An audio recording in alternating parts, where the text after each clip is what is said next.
Hey everybody, it is Andy with wristadvisor.com and I want to thank you for joining us on this video today.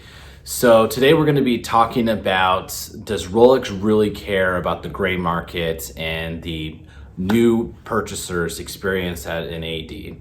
So I've been like a lot of you in the past where you're frustrated that you can't get that rare model that you like, you feel helpless and you don't think Rolex cares about the gray market or what happens after they ship the watches out of their factory. And my tune on that has changed a little bit. So this past week I went into my local Rolex authorized dealer and I sat down and I talked about getting the Pepsi. And the guy was honest with me. I mean, they do have a long list of that, so he set the proper expectations. But he asked me what I would do with my current Rolex if I got the other one. And I told him, the new Pepsi's on the Jubilee. Right now, I already have a Jubilee. It might be having two watches with the Jubilee would be a little too much. So I told him that, I was thinking about moving off my current date just if I did get the Pepsi.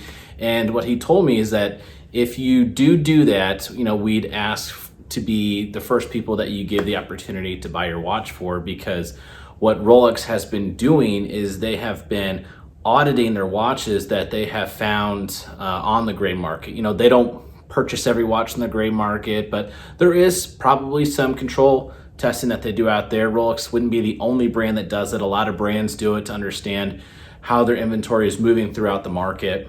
And he let me know that they have acquired some of those pieces. They have took a look at the serial number on those, tracked it back to the store that bought it from, asked who the customer was, and stores will follow up with customers and say, hey, Rolex contacted us about this piece.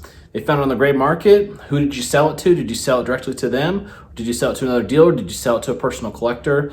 And it appears like they've been trying to find that trail. And if there have been customers that have sold to the gray market, Rolex has actually been giving dealers what appears to be kind of buyers to maybe look out for. So, we hear that oftentimes, and I see it in the comments a lot, is, Rolex just doesn't care about the buyer experience. They have no interest in helping, their purchasers trying to get these hot models at their authorized dealers. And, I'm leaning more towards the fact that I think Rolex does care. I don't think they have to come out and say it. They're a very strong brand, a very strong company, and I think they're trying to let their actions speak more than their words in this situation. So I know there's probably a lot of people that are going to comment on this and say, you're completely wrong, but my authorized dealer has given me no reason to not trust him. He seemed very sincere when he was talking to me about this. So let me know what you guys think in the comments below. And let's see if maybe you guys have had the same conversations with your dealers as well, and I can get some validation on it. So thanks for joining us on this video. It would really help us if you'd like the video, so subscribe to the channel. It really helps us do more videos like this. So thank you, and we will see you on the next video.